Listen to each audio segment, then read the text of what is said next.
Hey you, it's time to unboss.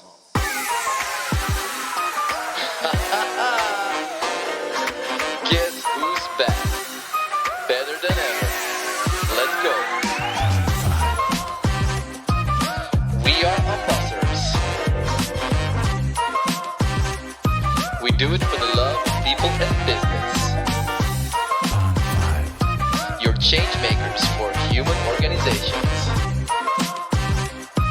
And this is yours truly, Nick the Unbosser. Let's go. Join me and my amazing guests.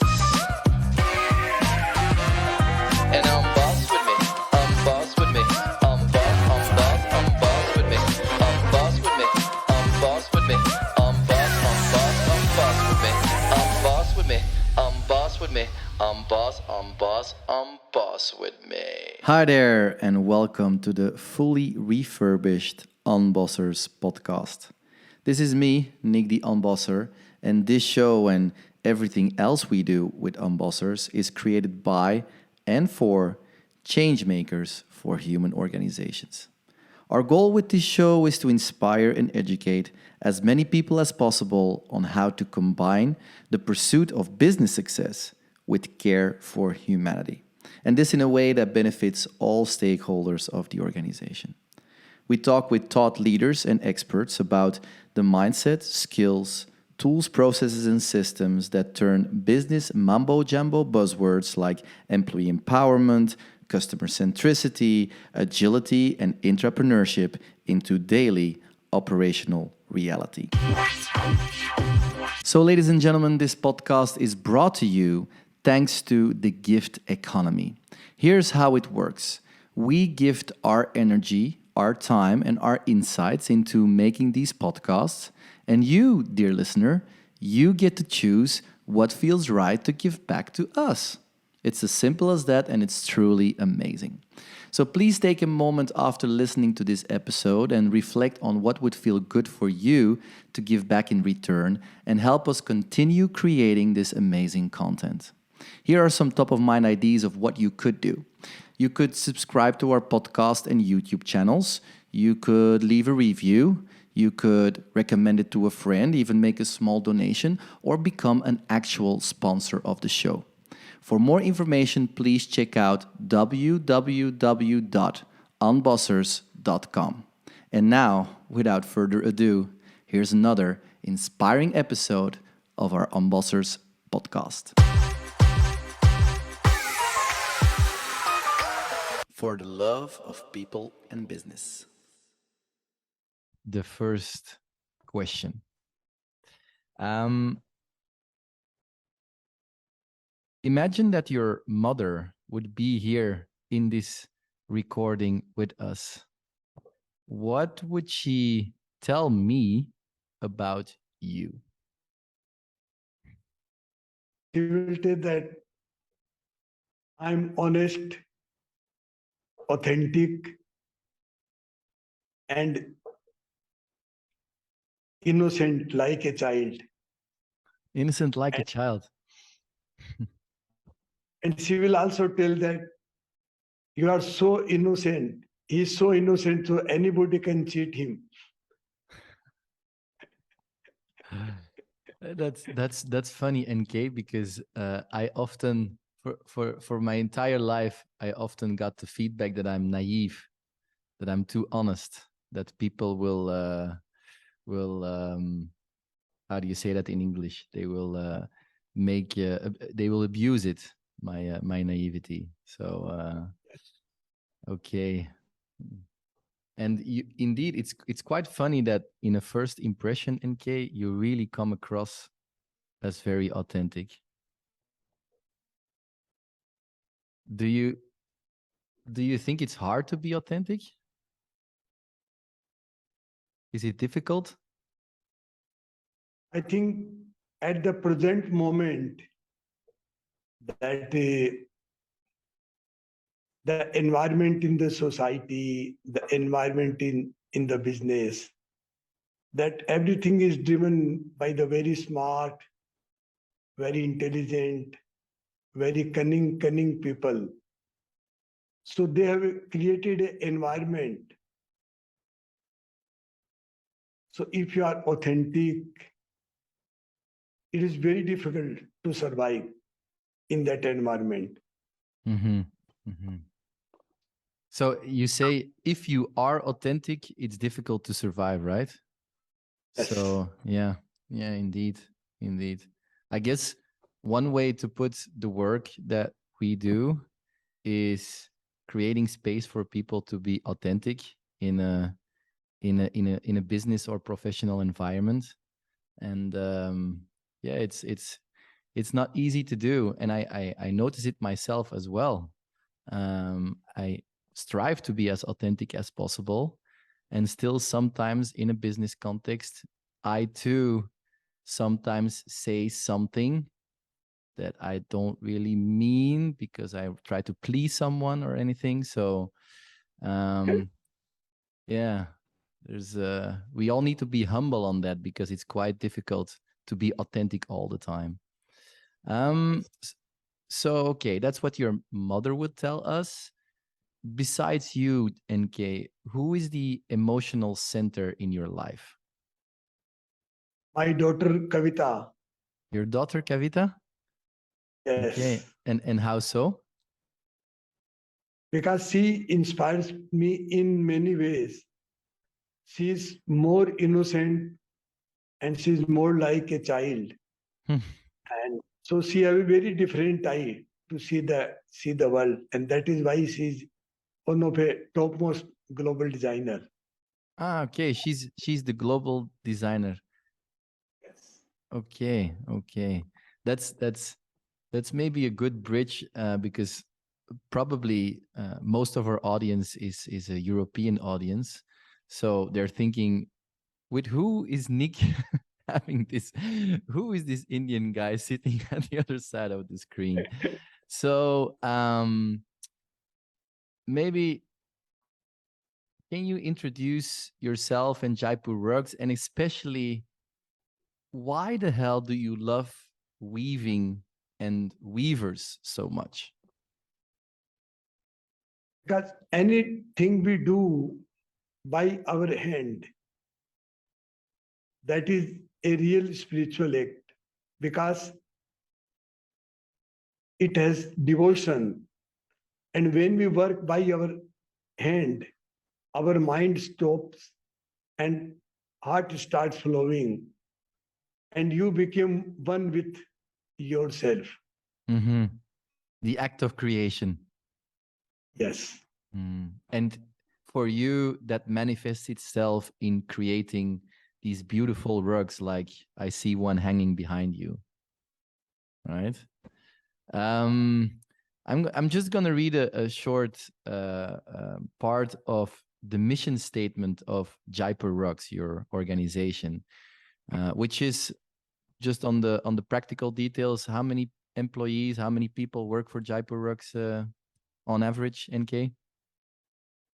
There are 40,000 artisans, which is in 600 villages, is connected with Jaipur company. Okay, so 30,000. So it's quite an incredible, amazing organization. I'm just gonna read a part of the mission statement, if I can find it here. Just a sec. So, strategy on a hand of Jaipur Rugs. The core purpose of Jaipur Rugs is to nurture the creative capacity of our artisans and thereby empower them to fulfill their aspirations and live a dignified life. The mission is to bring the weaver's art directly into the home. You are not buying a rug, you are buying the blessings of a family.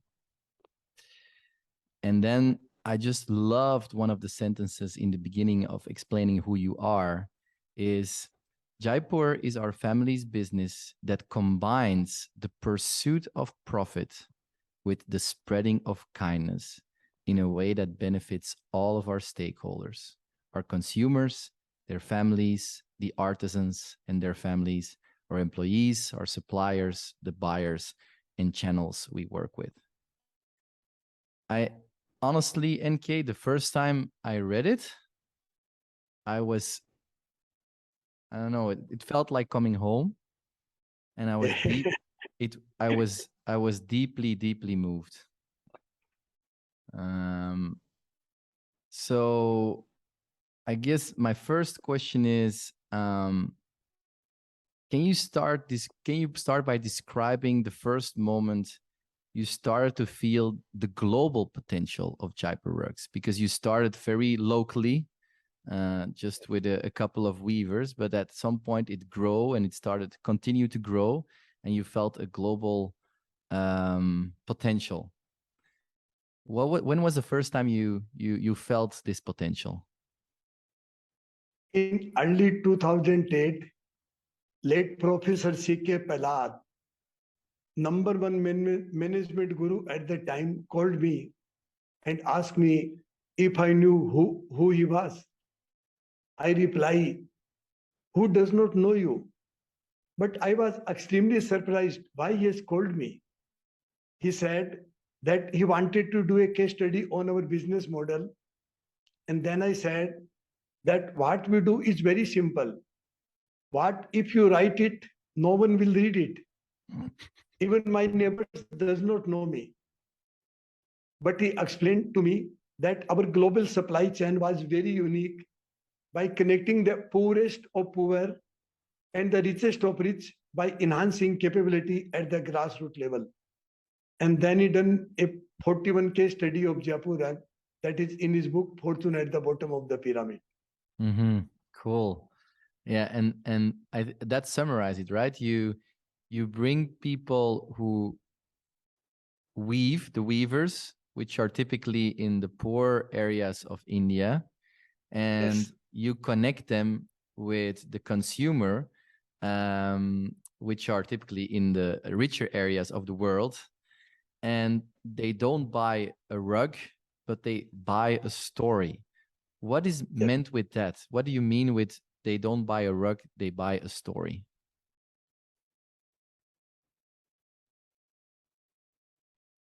Because when I started this business, I have a vision that I will connect my viewers with the global end consumer by emotions.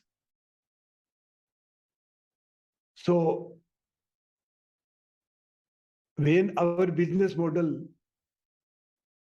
the global management gurus realize that it is changing the life of the people, and they realize there are the thousands of real authentic stories.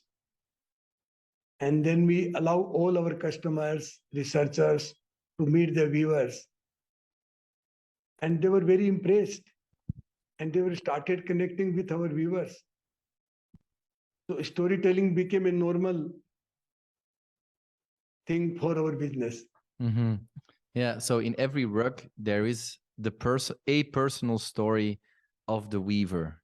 And Yes. when you buy a rug, you get the carpet, but also the story with it. So you buy actually the story. So you just mentioned that you envisioned it. When did the mission statement, as you send it to me, Yes.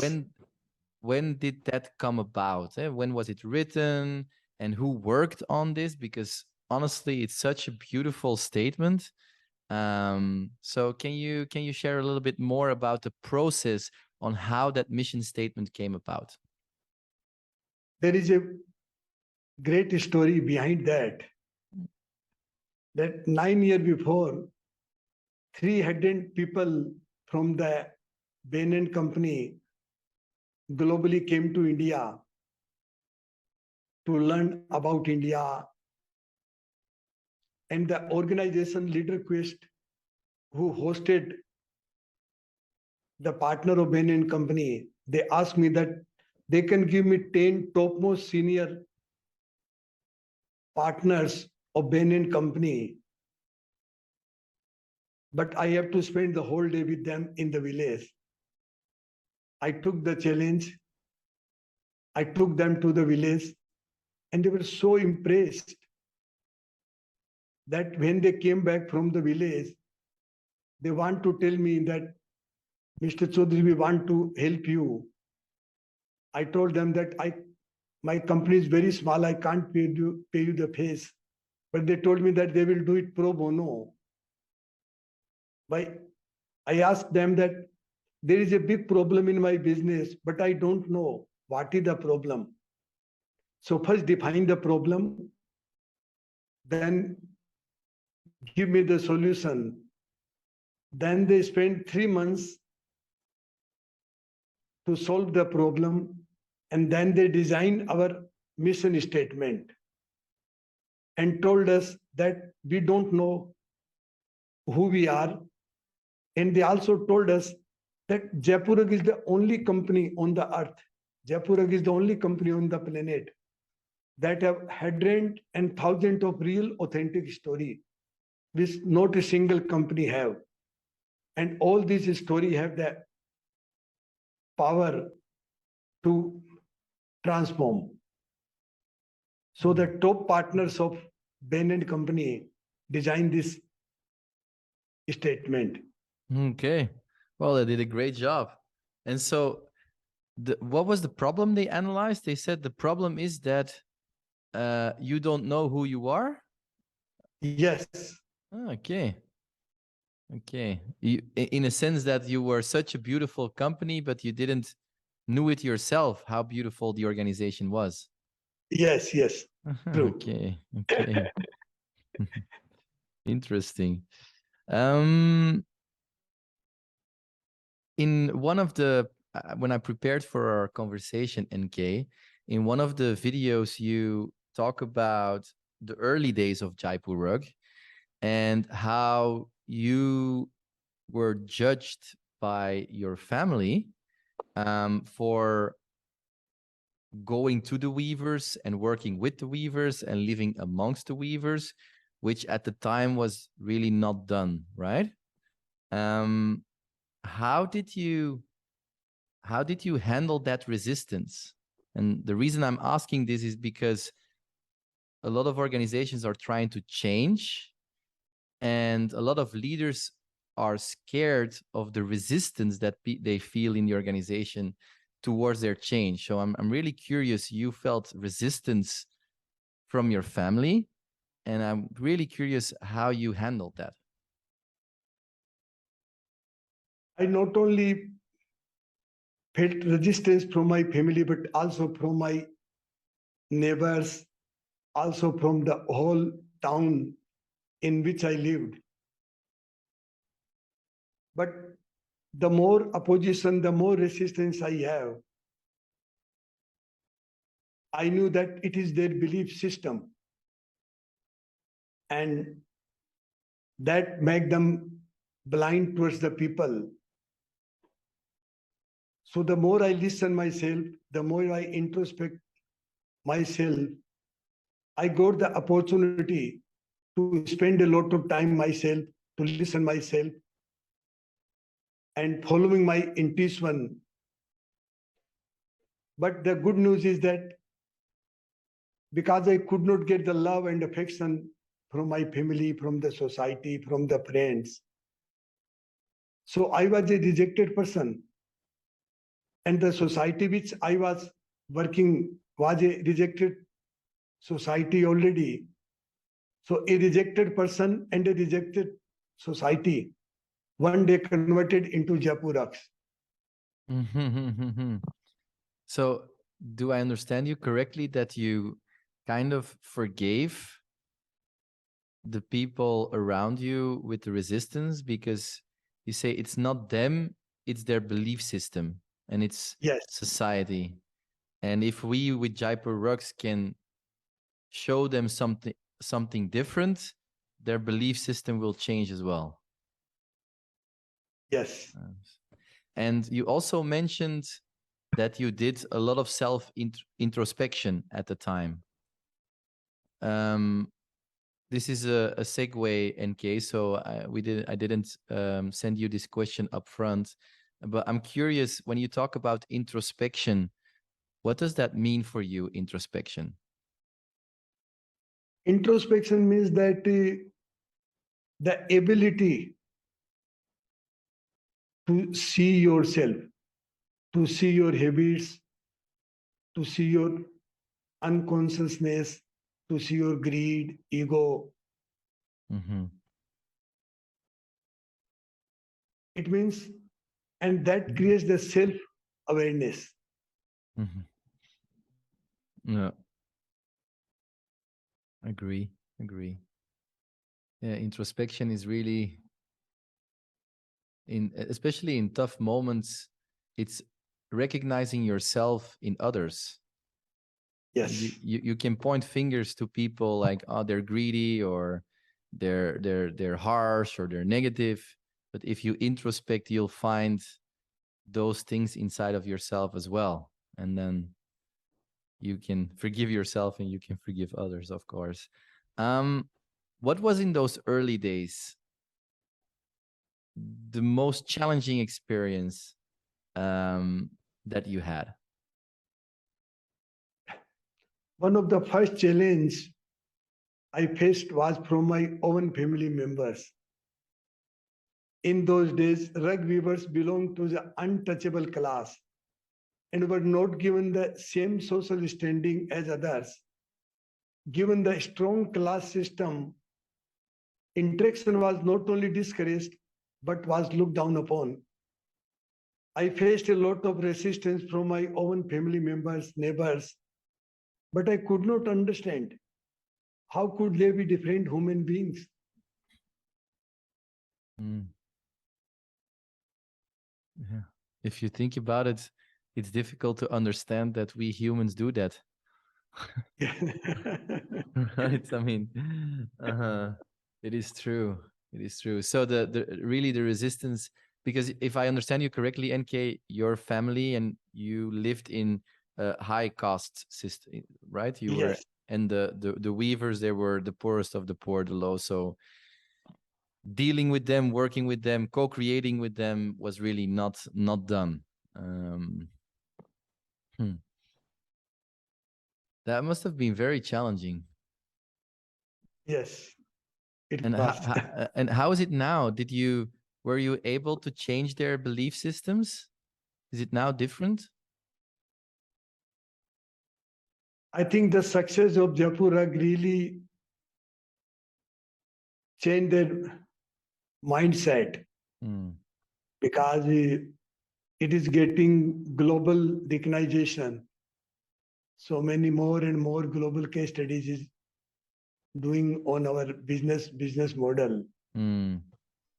So Yeah. they think I have done something right. By accident, probably. It was probably by accident, but you did something right. Okay, let's segue into a little bit more business perspective. So Jaipur Rugs won the Zero Distance to Customer Award, which basically mean that you have the organization and you have your customers, and you empathize so much with your customers and their needs that it's almost as if you become one. Um, what did you learn along the years about your customers that really surprised you? When I started Jaipur Rug with the vision to connect our artisan to the end consumer, because our artisan put their heart and soul to make the rug, and ultimately I realized that customer is also looking the love, the empathy, compassion from the viewers. Mm. Mm. Yeah. So and how many years did it take you to really get that? Was it from day one that you saw that potential, or was it a specific customer that made you see the light? How did you come to that conclusion? It took me a very long time 15, near about 12 or 15 years before, we started a initiative. We asked our customers and global visitors that they can meet our viewers. So when they starting going to meet the viewers, they say this is the best day in our 1 month trip to India. And then I realized the potential, that it has a huge potential. Yeah. Well, that's also an interesting learning, I think, NK, for other organizations, because the past years we had this hype of organizations trying to invent a mission or a purpose, a social mission or a social purpose, and then they organize some workshops, and then out of the workshops, boom, there's a statement. This is now it. And I think that the learning here is that it came to you. It's not something that you invented, but it's something that came to you. And Yes. it's like a revelation. It was always there. You just had to, it had to be revealed to you in the first place. Yes. And Right. so I mean, very organic process. So a very, very interesting learning. In the preparation, I think I read some articles where you said that you had to learn, you knew the weavers and the weaving, how to weave rugs. That was your skill and your expertise, but you had to learn leadership and business yourself. So I'm very curious, because what we often have to do is we have to unlearn managers a lot of business things they've learned. So you come from the other side. What are the three most interesting things in business or leadership that you've learned over the years? Could be one or maybe five. I mean, three is just a ballpark. Viewers taught me that a person should be known for his work, not their caste. The second is everybody have the potential. So look at the human. And third is to deal everybody in your business as a human being. So one, what makes you is your work, not what you cost. That's your value. Two, everybody has potential. Yes. And three, treat everyone as a human being. Yes. Yeah. Yeah. It's not more difficult or easy than it, that's it. Simple. It's very simple. It's very simple. Um, what do you think is your, because I mean, you've built this amazing organization with a global social impact and also profitable organization.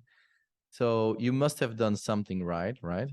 So what is your biggest strength, and what is your biggest weakness? And maybe how does one relate to the other? The same, my innocence. That's your yeah, okay. That's your greatest strength and your biggest weakness. Yeah. Just a segue question, side question, NK. Again, it was not in the list of questions I sent to you, but do you believe that your greatest strength is also always your greatest weakness, your biggest weakness? Are they already always correlated to each other? Yes, definitely. Because I think that innocent people, they have the power to see the future. because they see the people as it is. So they are the real visionary people and they can create the future. Yeah, that's true. And at the same time,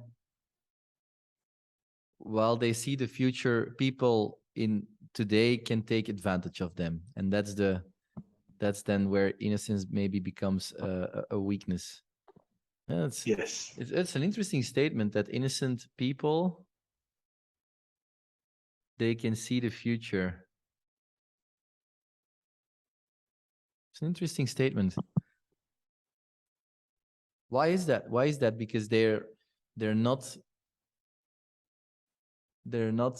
hampered and blocked by negative assumptions and judgments. You think it's that? Yes, because they are not driven by greed, power, fear. So they have a great clarity.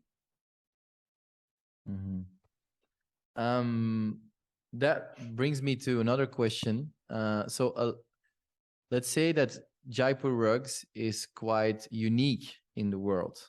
I mean, I know tens of organizations worldwide who have the same very humanistic principles, but still, that's maybe only 100 organizations in the whole world. So that's still a unique phenomenon. Most organizations are known for command and control and extremely profit driven. So if there's one thing you could change, so one thing you could change in all organizations across the world, which are typically command and control and extremely profit driven, what would that be? I think that fear, because the command and control come from the leaders who is driven by the fear and driven by inferiority complex. They want more and more control and they want to suppress the things because they are fearful. So I think one thing which they can change is replace the fear with love.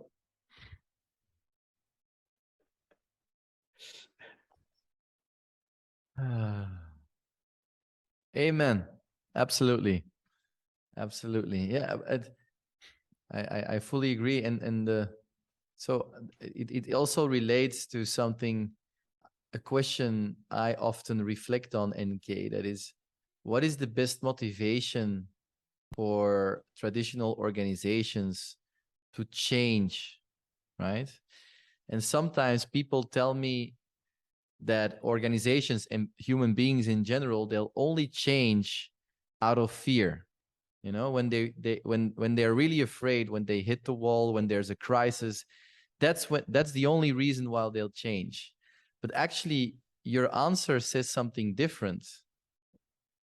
Your answer said no, it's the fear what keeps them continuing the dark path of greed, and Right. it's the carrot of love that will motivate them to change, right? Right. Um, can I ask you a personal question? How old are you now, NK? I'm 69. Okay, 69. So still at least 30 years to go. What's a dream of yours today that you're still pursuing? How my business can be converted into an ashram Into and an find in into ashram. an ashram. Okay. Maybe explain for our audience, what is an ashram? Ashram means that people who are working in Jaipur Rug, can find the purpose and meaning whatever they do. Mhm. And they are driven by the purpose. And Jaipur Rug is giving them a platform.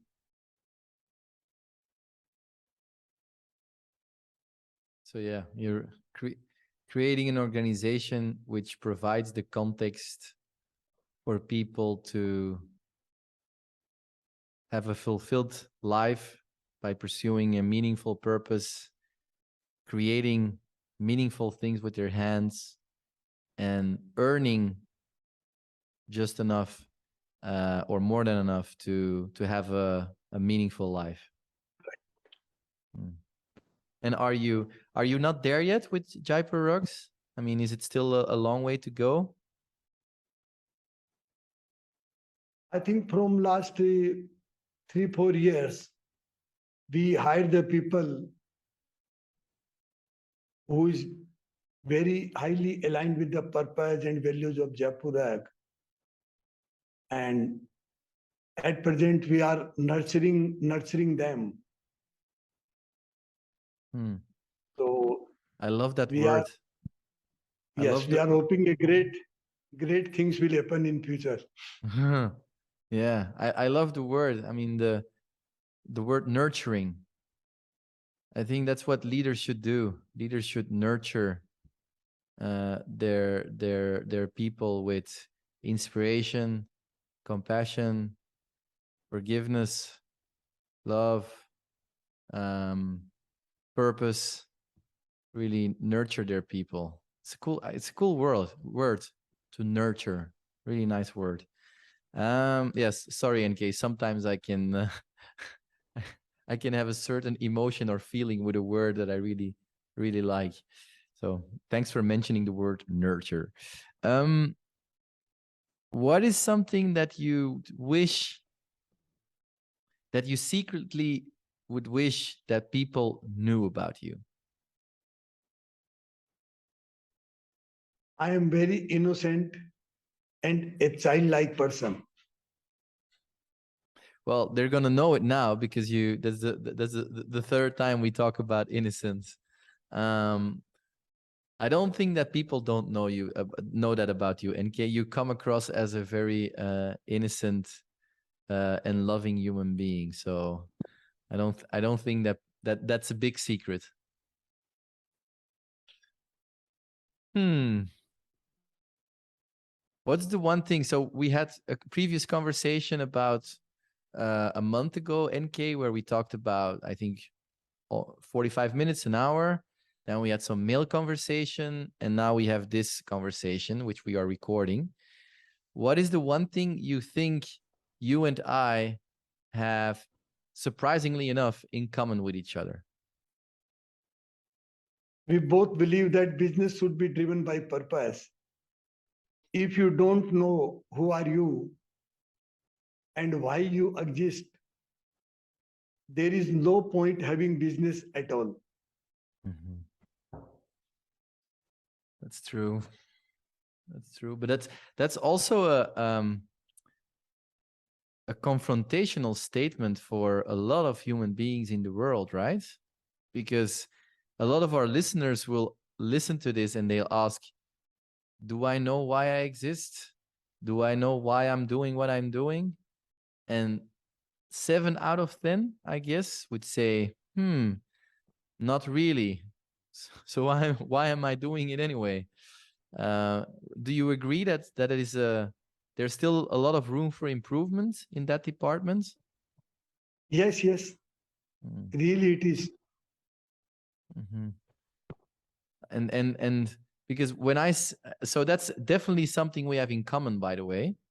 And when I say this to people, sometimes I get the reaction that it's easy for me to say, and then they come with all kinds of reasons why they should stay in their job, which they don't like, with a manager they really don't like, with work that they're really looking at the clock until it's 5 to go home again. So, Yes. but still they give me plenty of reasons why they should stay in that job rather than trying to do something about it.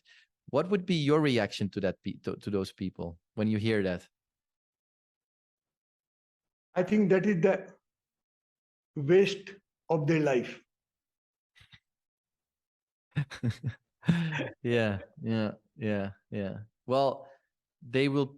I also believe that maybe their that's what their soul needs to learn in this life, and maybe hopefully by the end of their life they come to the realization it was a waste, so that in the next one, in the next life, they can take that lesson with them and try to do it a different way. Yes. At the same time, I empathize. Although I believe purpose, I believe it's a waste. I also empathize with the feeling that you are in a situation and that you really think you can't do anything about it. I can empathize with that feeling that you are somewhere in a job and that you really believe. It's a belief system again, right? Like your Yes. family in the early days, that your belief system tells you, well, there's no way out. And I can empathize with that. Okay.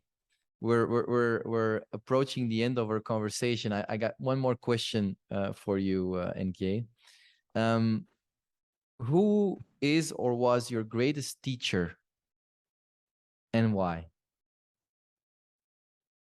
At present, my greatest teacher is my granddaughter, Ruhi. She reminds me to look at the world as it is.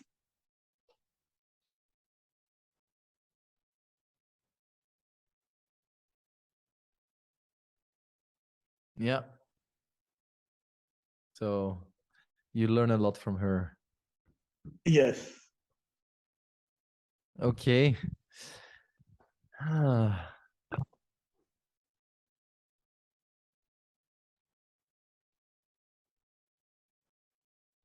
Thank you. Thank you. I'm just I was enjoying the moment. I was just taking a, a still moment and enjoying our conversation here, NK. Is there anything you'd like to add? One more thing you'd like to share? One more message you'd like to inject into the world before we wrap it up? Yes. Love whatever you do and love to the people. Mm-hmm. And then everything will work itself out. Yes. Okay. Um, I'm sending all my gratitude through this computer screen, NK, for your time and this conversation. I really hope it inspires thousands of people to make small or big changes in their lives and their work. And I look forward to keep in touch and to continue inspiring each other. Thank you. Okay, so that is a wrap for this episode of our Unbossers podcast.